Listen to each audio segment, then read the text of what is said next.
I'll hand over to you, Maciej. Okay, thanks, Ali. So hey everyone, my name is Maciej. I joined FVM team quite recently as engineering manager.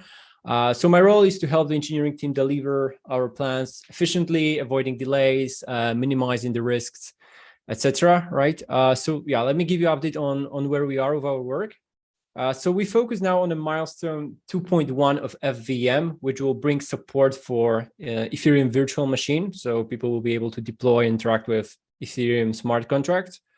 And just to put everyone on the same page, I'll show you we prepared the plan for incremental releases. So let me show you the screen to show you this plan. So we have this table with multiple releases, and we split the work into 10 milestones, and these releases are named after minerals under the different degrees of Mohs mineral hardness scale. So which aligns nicely with the mental model of maturity and hardness increasing over time as we add more features. So each of these releases will be shipped to the Wallaby testnet that we set up for this, and we aim to have these releases roughly every week. So if you go to Wallaby testnet repo, you will be able to see the updates with the releases, right? And this Wallaby testnet is also publicly available, so you can already start deploying smart contracts and interact with them without setting up your local net, right? So let's do an overview of the first release. So let me go to Wallaby testnet repo to also show you this. So this is the repo, and we have an issue per each release. So the first release that we shipped was called Talk. We shipped that 11 days ago, and it introduced a new EVM actor, which is capable of running EVM smart contracts.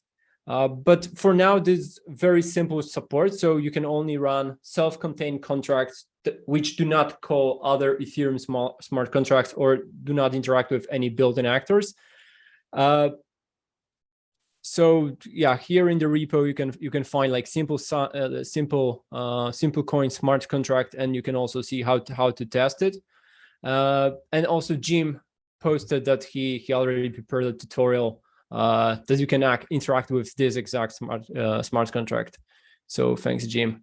So this will be Talk, and as you see in the table, this is the first release, basic self-contained EVM calls. And our main focus at the moment is to wrap up the implementation of Selenium, which is the second release, and we plan it to be ready on Tuesday, 6th of September. So basically, we said the day that every Tuesday we'll try to have this next releases. So in Selenium, we'll add support for Ethereum precompiles and also the self-destruct keyword. And we also made multiple performance improvements for the current smart contract interpreter. So that will be Selenium. And then a week after Selenium, we have another release called Copper, which enables sending funds to existing addresses and calling other Ethereum smart contracts. And it will land on next Tuesday after that. So that will be 13th of September, right? And after that, we're going to have Iron, which adds this full support for Ethereum JSON RPC, which is very crucial for seamless integrations with tools like MetaMask. And the Iron will be hopefully on Tuesday on next Tuesday, which will be 20th of September, right? So that's the plan for the next 3 weeks or so.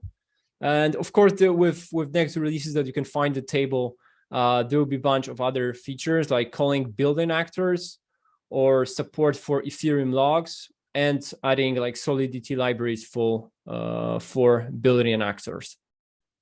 And if we zoom out, like general plan is to finish the engineering on all of these releases till mid-November, and afterwards we'll start extensive testing period.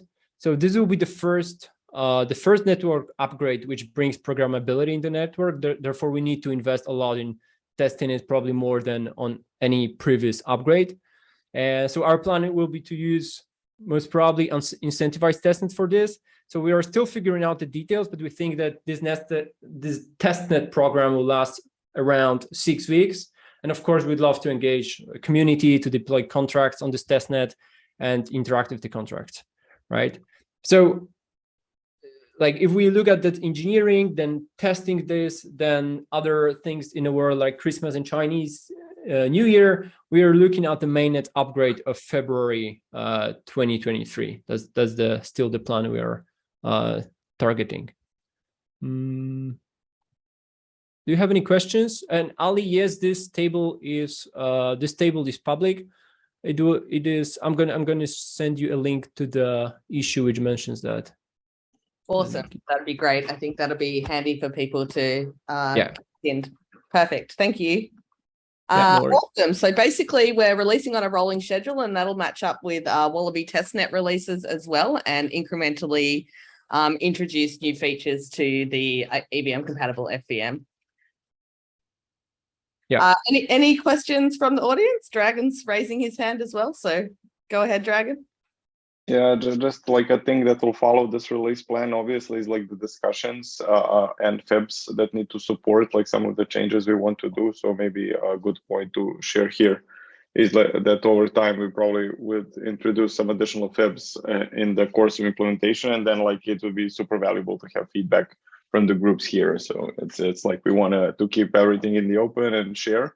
And I'm so glad that Maciej is here, so we can like follow updates and follow release plans, know what's coming, and also test that on Wallaby. So this is kind of the cycles of releases that we always wanted to have, and now this is spinning up. So just like I think it's a great improvement. It was a long time in the plans, but now it's actually happening. So I'm really happy, and yeah, that's it. Yeah, absolutely. Like for a lot of these releases, we still need to get the designs right. So as you said, there will be FIBs, and yeah, we look forward to collaborate with the community on these.